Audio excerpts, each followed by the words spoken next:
പുറത്തേക്കിറങ്ങുന്ന വാതിലിനരികെ ആകെ പകച്ചു നിൽക്കുന്ന മമതയുടെ അരികിലേക്ക് പതിവ് ധാർഷ്ട്യം കലർന്ന പുഞ്ചിരിയോടെ Niranjan നടന്നെടുത്തു.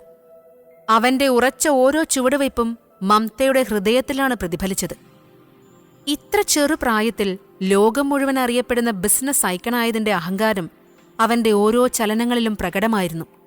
Real estate, finance, textile business എന്നുവേണ്ട അവൻ കൈവയ്ക്കാത്ത മേഖലകളൊന്നുമില്ല. ലോകത്തിലെ തന്നെ ഏറ്റവും പ്രായം കുറഞ്ഞ സംരംഭകരിൽ ഒരാളായിട്ടാണ് നിരഞ്ജൻ അറിയപ്പെടുന്നത്. അവനിപ്പോൾ എന്താണ് പറയാൻ പോകുന്നത് എന്ന ആകാംക്ഷ അടക്കാനാവാതെ മമതയുടെ ഹൃദയം മുറവിളി കൂട്ടിക്കൊണ്ടിരുന്നു. ഒരു തിരക്കുമില്ലാതെ പതുക്കെ നടന്നുവന്ന് അവളുടെ മുന്നിൽ കൈകെട്ടി നിന്നുകൊണ്ട് നിരഞ്ജൻ ചോദിച്ചു, 6 വർഷം മുമ്പ് താൻ എന്നെ കണ്ടിട്ടില്ലേ? മമതയുടെ ഞെട്ടൽ പൂർണ്ണമായി. അവൻ ചോദിച്ച ചോദ്യത്തിന്റെ അർത്ഥം മനസ്സിലിട്ട് വീണ്ടും വീണ്ടും ഉരുക്കഴിച്ചുകൊണ്ട് അവിടെ തന്നെ തറഞ്ഞു നിന്നുപോയി അവൾ. അപ്പോ ഈ പറഞ്ഞതിന്റെ അർത്ഥം 6 വർഷം മുൻപ് തന്റെ ജീവിതം തന്നെ മാറ്റിമറിച്ച ആ രാത്രിയിൽ തന്നോടൊപ്പം ശയിച്ച പുരുഷൻ അത് നിരഞ്ജൻ തന്നെയാണെന്നാണോ? ഈ ചിന്ത മമതയെ അടിമുടി വിറപ്പിച്ചു കളഞ്ഞു. അവന്റെ ചിരിയും ആ കണ്ണുകളും വീണ്ടും വീണ്ടും മറക്കാൻ ശ്രമിക്കുന്ന പലതും മമതയെ ഓർമ്മിപ്പിച്ചുകൊണ്ടിരുന്നു. ശരീരം തളരുന്നതുപോലെ തോന്നിയ അവൾ ഒന്ന് പിറകിലേക്ക് ചാഞ്ഞുപോയി. പെട്ടെന്നാണ് തീർത്തും അപ്രതീക്ഷിതമായി നിരഞ്ജൻ അവളുടെ വലതു കൈ കവർന്നെടുത്തത്. തീർത്തും അപ്രതീക്ഷിതമായ അവന്റെ സ്പർശനത്തിൽ അവൾ ഒന്ന് വിറച്ചത് നിരഞ്ജൻ വിരൽത്തുമ്പിലറിഞ്ഞു. ഇളം ചൂടുള്ള അവന്റെ വിരലുകളുടെ സ്പർശനം, നെറ്റിയിലൊരുമുന്ന ശ്വാസോച്ഛ്വാസം. മമത പൂർണ്ണമായും പുറകോട്ട് സഞ്ചരിക്കുകയായിരുന്നു.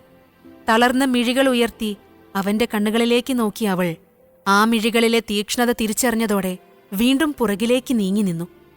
അവനൊന്നുകൂടി തന്നോടടുക്കുകയാണെന്ന് തിരിച്ചറിഞ്ഞ മമത സംയമനം പാലിച്ചുകൊണ്ട് മുഖമുയർത്തി നിരഞ്ജന്റെ കണ്ണുകളിലേക്ക് നോക്കി പറഞ്ഞു, പ്ലീസ് ബിഹേവ് യുവർസെൽഫ്.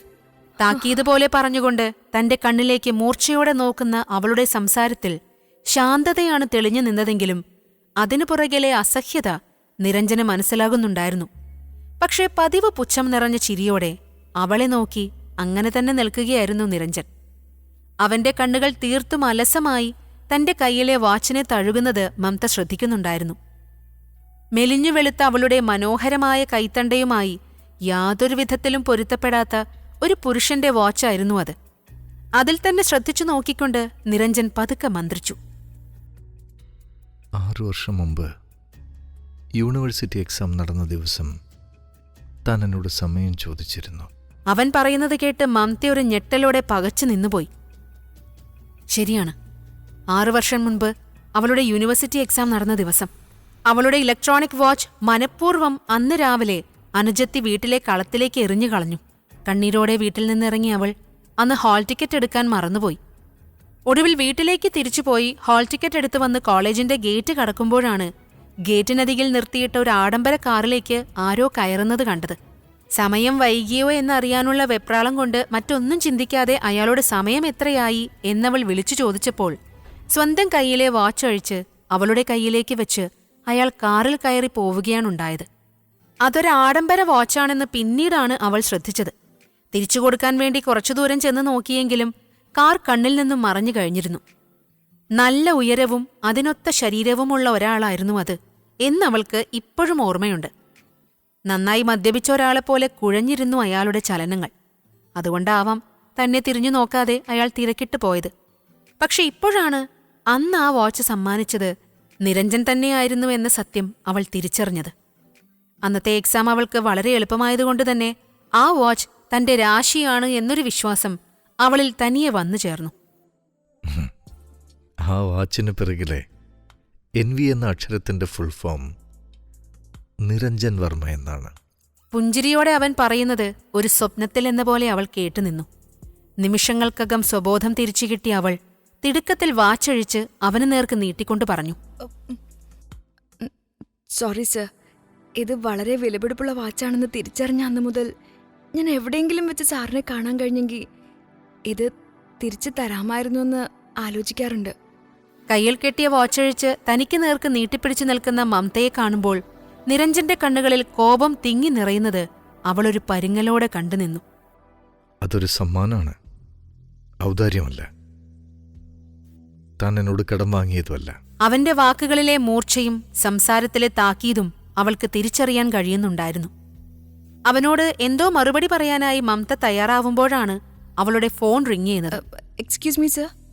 എന്ന് പറഞ്ഞുകൊണ്ട് അവൾ കോൾ അറ്റൻഡ് ചെയ്ത് മുറിയുടെ ഒരു ഭാഗത്തേക്ക് മാറി നിന്ന് സംസാരിക്കുന്നത് നിരഞ്ജൻ ശ്രദ്ധയോടെ വീക്ഷിച്ചു.